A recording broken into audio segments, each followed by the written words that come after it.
500 কোটি রুপি মূল্যের মহামূল্যবান হীরা চুরি করার জন্য এক আন্ডারওয়ার্ল্ড মাফিয়া হায়ার করে এক দুর্ধর্ষ চোর রেহানকে, যে সেই হীরা চুরি করতে এসে প্রেমে পড়ে যায় ওই মাফিয়ার ওয়াইফের। আর একটা পর্যায়ে কিভাবে সেই মাফিয়াকে ঠকিয়ে তারা দুইজন সেই হীরা নিয়ে সেখান থেকে পালাবে সেই প্ল্যানই কষতে থাকে। কিন্তু অন্যদিকে সেটা জানতে পেরে গেলে সেই আন্ডারওয়ার্ল্ড মাফিয়া তাদের কি করবে, আর আরেকদিকে তো পুলিশ রয়েছেই। তাই তাদের সবাইকে তকমা দিয়ে তারা কি সেই হীরাটা আদৌ হাসিল করতে পেরেছিল কিনা সেটাই দেখব আজকের গল্পে। তো চলুন কথা না বাড়িয়ে শুরু করা যাক জুয়েল থিফ আজকের মুভিটি। তো কাহিনীর শুরুতেই আমাদের দেখানো হয় রাজন অলোক নামের একজন মানুষ একটা পেইন্টিংকে অকশনে রেখেছে, আর সেটার মূল্য অনেক। কিন্তু তাকে এই কাজটা করার দরকার পড়েছে এই কারণেই যে তার ব্যাংক অ্যাকাউন্টের কিছু ডিটেলস ইন্টারপোলে লিক হয়ে গিয়েছে। তার কারণে তার ব্যাংক অ্যাকাউন্টকে ফ্রিজ করে দেওয়া হয়েছে, যেখানে 200 কোটি পরিমাণ টাকা রয়েছিল। কিন্তু সে এটা এখন ইউজ করতে পারছে না, তাই এই বেশ কিমতি পেইন্টিং তাকে অকশনে রাখতে হয়েছে। তার এই বিষয়ে প্রচুর পরিমাণে ক্ষোভ ছিল, তাই তার চিফ অ্যাকাউন্টেন্ট, যে তার সব ফাইন্যান্সিয়াল ডিটেলস হ্যান্ডেল করত, তাকে সে মেরে ফেলে। তখন সে অকশনে একজন মহিলা আসে যার নাম থাকে মিসেস লোবো। তিনি আসলে একটা মিউজিয়ামের মালিক ছিলেন এবং তিনি রাজনকে অফার করেন যে এই পেইন্টিংটা সে কিনে নিবে এবং তার মিউজিয়ামে সেটাকে স্থাপন করবে। কিন্তু সেখানে একটা মহামূল্যবান ডায়মন্ড আসতে চলেছে, যেটার নাম হচ্ছে রেডসন, এবং সেইটাকে প্রতিস্থাপিত করে মূলত এই পেইন্টিংটা সেখানে রাখা হবে। সেইটা মূলত কিছু দিনের জন্য আসছে, তাই সেটা যখন এখান থেকে চলে যাবে দেশের বাহিরে, তখন সেই খালি জায়গাটাকে এই পেইন্টিং দিয়ে পূরণ করা হবে।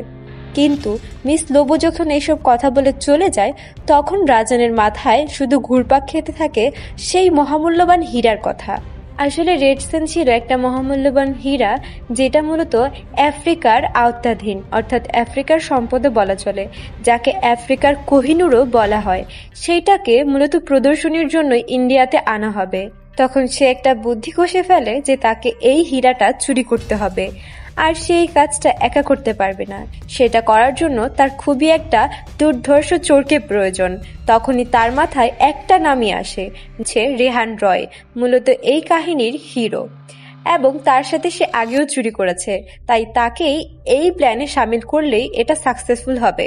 অন্যদিকে আমাদের রেহান রয়কে দেখানো হয় যে মূলত এখন বুদাপেস্টে রয়েছে, আর সে মাত্রই একটা মহামূল্যবান একটা হীরা চুরি করেছে। আর সেখানে সেই হীরা চুরি করলেও তার পিছনে সবসময় ইন্ডিয়ান এজেন্টস পড়েই থাকতো, কারণ যেহেতু সে একটা ইন্ডিয়ান চোর ছিল। কিন্তু তার মাথার বুদ্ধি খুবই তীক্ষ্ণ ছিল এবং যে কোনো বিবেচনা করার বুদ্ধিও তার মাথায় প্রচুর ছিল, তাই তার কাছে সবকিছুর ইনফরমেশন আগে থেকেই থাকতো, আর সে সবকিছু খুব নিখুঁতভাবে করতে পারত। তারপরে একদিন হঠাৎ বুদাপেস্টে সে একটা খুব পরিচিত চেহারা দেখতে পায়, যেটা আর কেউ নয়, রেহানের ছোট ভাই ছিল। সে যখন তার ভাইকে দেখে জিজ্ঞেস করে যে তুমি এখানে কি করছো, সে কিছুটা অবাক ছিল। তার ভাই তাকে বলে যে কিছুদিন আগে আমাদের বাড়িতে কিছু লোক এসেছিল বাবার সাথে দেখা করার জন্য। তারাই বলে যে তার বাবার চ্যারিটির হসপিটালের জন্য তারা কিছু টাকা ডোনেট করবে। যখন টাকার অ্যামাউন্টটা বলে, তারা দুজনে অবাক হয়ে যায়, অর্থাৎ রেহানের ছোট ভাই আর তার বাবা। তারা বলে যে তারা 10 কোটি টাকা ডোনেট করতে চায়। তখন তারা ভাবে যে হ্যাঁ, তারা হয়তো ভালো কোনো কিছুর জন্য এখানে এসেছে আর আমাদের আসলেই সাহায্য করতে চায়। তখন রেহানের ছোট ভাই আর তার বাবা রাজি হয়ে যায় আর অ্যাকাউন্ট নাম্বারটা দিয়ে দেয়, যার কারণে টাকাটা তারা সেই অ্যাকাউন্টে ট্রান্সফার করে দেয়। কিন্তু তখনই সেখানে রাজন তার ছোট ভাইকে বলে যে আসলে সেই অ্যাকাউন্টটা বেনামি, আর যে টাকাটা ট্রান্সফার করা হয়েছে সেই টাকাটা মূলত পিওর ব্ল্যাক মানি।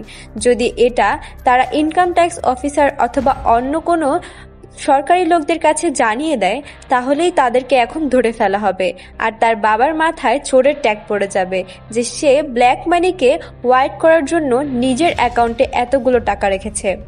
তারপরে তার ছোট ভাই খুব ভয় পেয়ে যায়, কারণ তার বাবা তার পুরো জীবনে একটা জিনিসকে ঘৃণা করত, সেটা হচ্ছে এই চোরের ট্যাগটাকে। তারপরে আমাদেরকে রেহানের ফ্যামিলির হিস্ট্রি শোনানো হয়, যেখানে আমরা জানতে পারি রেহানের বাবা আসলে একজন ডক্টর ছিলেন এবং তিনি মানব সেবা করার দরুন মানুষের কাছ থেকে টাকা কম পরিমাণে নিয়ে, খুবই স্বল্প পরিমাণে নিয়ে মানুষের চিকিৎসা করে দিতেন। কিন্তু একটা পর্যায়ে দেখা যায় যে রেহানের মা অসুস্থ হয়ে যায়, আর টাকার কমতির কারণে তার চিকিৎসা তারা করতে পারে না আর তাকে বাঁচাতে পারে না। তখন তার মা মারা যাওয়ার পরেই রেহান চুরি করা শুরু করে, এবং যখন তার বাবা এই জিনিসটা জানতে পারে তখন রেহানকে বাসা থেকে বের করে দেয় আর তাকে তেজ্য করে দেওয়া হয়। এরপরে থেকেই রেহান বিভিন্ন জায়গায় ঘুরে বেড়াতো আর চুরি করত। আর এই কাজটা মূলত করেছে রাজান, যে এই টাকাটা সাপ্লাই করেছে তার বাবার অ্যাকাউন্টে, যাতে রেহান দেশে চলে আসে। কারণ সে জানে যে তার বাবার উপরে যদি কোনো রকম এইরকম ট্যাক্স সে লাগতে দেখে তাহলে কখনোই সে চুপ করে বসে থাকবে না। যদি রেহান ইন্ডিয়াতে ফিরে আসে তাহলেই তাকে দেশে চুরিটা করাতে পারবে, তাই মূলত সে এই প্ল্যানটা করেছে। এখন রেহান দেশে যেতে চাচ্ছিল, কিন্তু কোনো মতে সে দেশে তার রিয়েল আইডেন্টিটি দিয়ে যেতে পারবে না, কারণ যেহেতু সে চোর ছিল আর মোস্ট ওয়ান্টেড ছিল, তার পিছে অলওয়েজ কোনো একটা ফোর্স, অর্থাৎ ইন্ডিয়ান ফোর্স অথবা অন্য দেশের ফোর্স সবাই পড়েছিল এবং তাকে খুঁজছিল। এখন রেহান ভাবছিল সে কিভাবে যাবে দেশে। তারপরে তার মাথায় একটা আইডিয়া আসে। সে ওইখানের যে এজেন্টস থাকে, অর্থাৎ ইন্ডিয়ান এজেন্টস, তাদের কাছে গিয়ে সারেন্ডার করে দেয় এবং তাদের কাছে সে নত স্বীকার করে। তারপরে সেই দুইজন তাদের যে হেড থাকে তাকে কল দিয়ে বলে যে সবচেয়ে মোস্ট ওয়ান্টেড চোর যাকে ধরার জন্য আমরা বসেছিলাম সে সারেন্ডার করেছে। তারপর তার হেড তাদেরকে আদেশ দেয় যেন তারা সেই রেহানকে নিয়ে দেশে ফিরে আসে। আর তারা ওইরকম করেই রেহানকে নিয়ে দেশে যাওয়ার জন্য বেরিয়ে পড়ে। যখন তারা এয়ারপোর্টে ছিল তখন রেহান দুইজনের হাতে ট্রাইসোলাম প্যাচ লাগিয়ে দেয়, যার কারণে তারা একটু পরেই ঘুমিয়ে পড়বে। আর যখন তারা একটু পরে ঘুমিয়ে পড়ে তখনই রেহান সেখান থেকে বেরিয়ে আস্তে ধীরে নিজের গেটআপটা চেঞ্জ করে পাগড়ি পরে সেখান থেকে চুপচাপ বেরিয়ে পড়ে, আর তাকে কেউ ধরতেও পারে না। অন্যদিকে বিক্রম সেখানে এসে দেখতে পারে যে তার দুই এজেন্ট সেখানে ঘুমিয়ে রয়েছে, আর সেখান থেকে রেহান চলে গিয়েছে। রেহান তার ভেস্টটা বদলিয়ে সেখান থেকে বের হয়ে যাওয়ার পরে সে ইন্ডিয়াতে চলে আসে, আর আসার পরে রাজা নলকের কাছে আসে। সেখানে আসার পরে সে তাকে জিজ্ঞেস করে যে তুমি এমনটা কেন করলে। তখন সে গ্যাংস্টার রেহানকে বলে যে আমি চাই তুমি ওই রেড সান যেই ডায়মন্ডটা আছে সেটাকে চুরি করে আমার কাছে এনে দাও, যার বদলে আমি তোমার বাবার অ্যাকাউন্টে অলরেডি 10 কোটি টাকা ট্রান্সফার করে দিয়েছি, আর তোমার ফ্যামিলির উপরেও কোনো ট্যাগ লাগতে দিব না, আর তোমার ফ্যামিলিকেও কোনো রকম ক্ষতি করব না। তখন রেহান বলে যে আমি এর বিনিময়ে করব না, তোমাকে এর অর্ধেকটা পরিমাণ, অর্থাৎ ওই ডায়মন্ডের দাম তো 500 কোটি টাকা, তাই তোমাকে অন্তত 250 কোটি টাকা আমাকে দিতে হবে। সেখানে রাজান তাকে মিথ্যা কথা বলে দেয় যে হ্যাঁ সেই ডিলে রাজি হয়েছে, কিন্তু আসলে রাজান ভেতরে ভিতরে অন্য কিছুই ভাবছিল। তারপরে সে রেহানকে বলে যে যেহেতু তুমি একটা ওয়ান্টেড চোর, তাই তুমি এখন আমার বাংলোতেই থাকবে, কারণ তুমি বাহিরে গেলে তোমাকে যে কেউ ধরে ফেলতে পারে, তাই আমার বাংলোতে থাকাই তোমার জন্য সেফ হবে। সেখানে রেহানের পরিচয় হয় সেই গ্যাংস্টারের ওয়াইফের সাথে। আসলে তার ওয়াইফের সাথে সে খুব বাজে আচরণ করত আর তার উপর জুলুম করত। সেটা দেখে রেহানের কোথাও না কোথাও খারাপ লাগতে শুরু করে। এরপরে আমাদের দেখানো হয় যে রাজান আর রেহান দুইজনে মিলেই ওই হীরাটা চুরি করার প্ল্যান শুরু করে দেয়। তারা প্রথমে জেনিফার লোবোর ওই যে মিউজিয়ামটা আছে সেটা ভিজিট করার জন্য চলে যায়। সেখানে যাওয়ার পরে আশেপাশটা তারা ভালোভাবেই দেখতে শুরু করে, আর তারা দুইটা লুপ হোল পায় যেখানে মূলত ওই হীরাটাকে সুন্দরভাবে লেজার দিয়ে প্রোটেক্ট করা আছে, আর সেখানে সিসিটিভিও আছে। তারা বুঝতে পারে যে সিসিটিভি ক্যামেরাতে একটা জায়গা এরকম রয়েছে যেটা 4 সেকেন্ডের জন্য কভার আপ হয় না।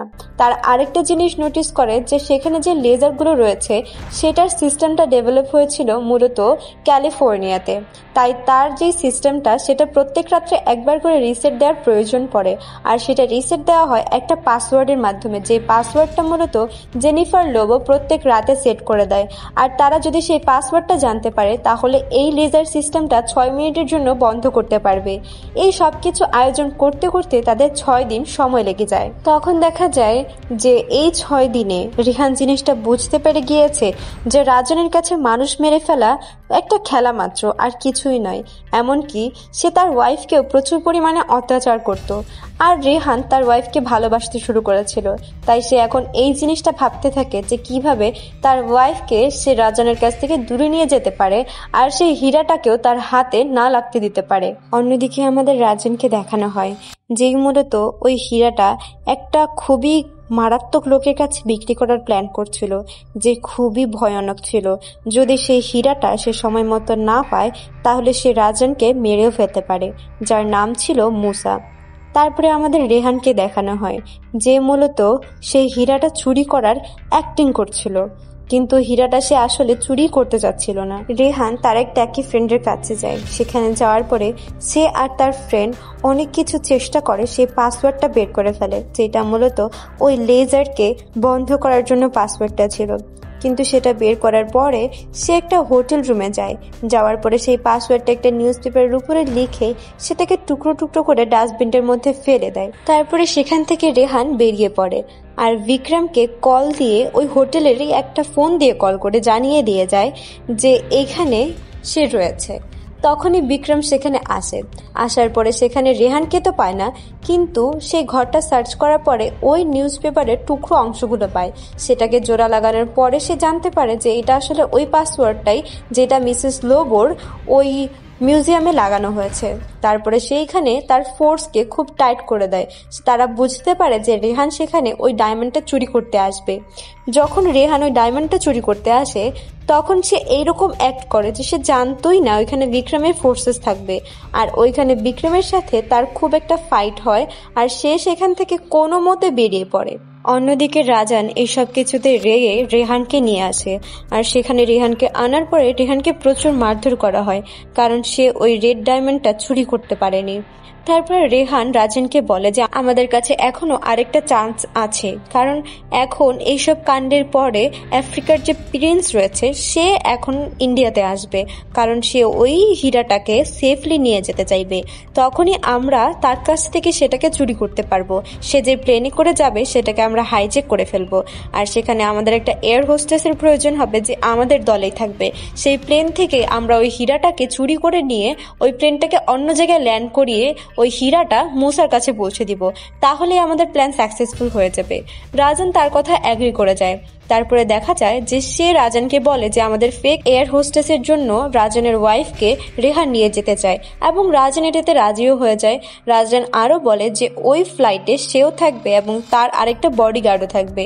রেহান এতে রাজি হয়ে যায়। যেমন কথা তেমন কাজ। আসলে তার ফেক প্ল্যানটা এইরকম ছিল যে যেই প্লেনে করে সে আফ্রিকার প্রিন্স যাবে সেখানে সে একটা ডিভাইস লাগিয়ে দিবে, যার কারণে ওই প্লেনটা জ্যাম হয়ে যাবে আর সেটা চলবে না।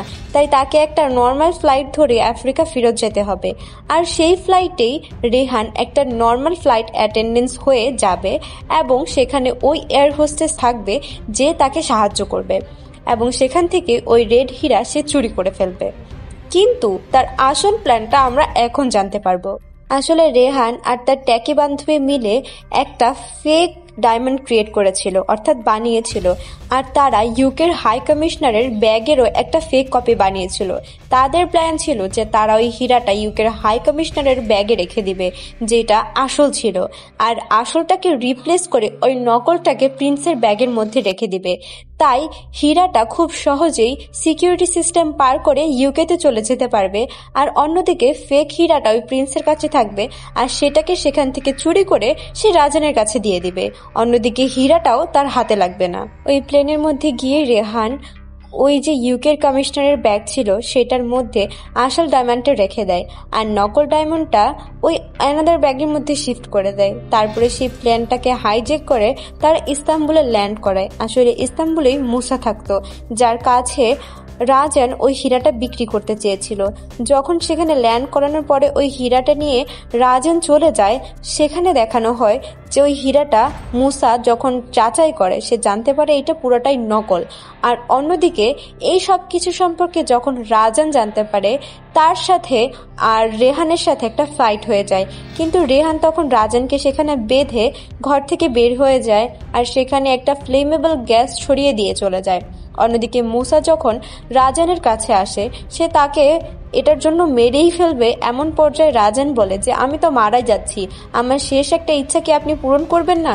সে বলে যে আমি একটা সিগারেট খেতে চাই, আমার সিগারেটে একটু লাইট ধরিয়ে দিন, আগুন ধরিয়ে দিন। আর সেখানে তো ফ্লেমেবল গ্যাস এমনিই ছড়িয়ে আছে। যখন আগুনটা ধরানো হয় তখন মুসাও সেখানে মারা যায়, আর রাজানে সেখানে মারা যায় প্রচুর একটা ব্লাস্টের মাধ্যমে।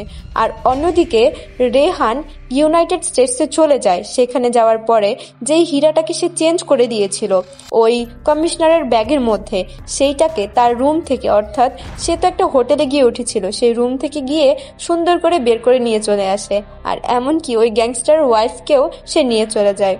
তো মুভিটা এখানেই শেষ হয়ে যায়। মুভিটা কেমন লাগলো সেটা অবশ্যই আমাদের কমেন্ট করে জানাবেন। আর এইরকম আরও মুভির এক্সপ্লেনেশন পাওয়ার জন্য আমাদের চ্যানেলটিকে সাবস্ক্রাইব করে রাখবেন। এতক্ষণ সাথে থাকার জন্য আপনাদের সবাইকে অসংখ্য ধন্যবাদ।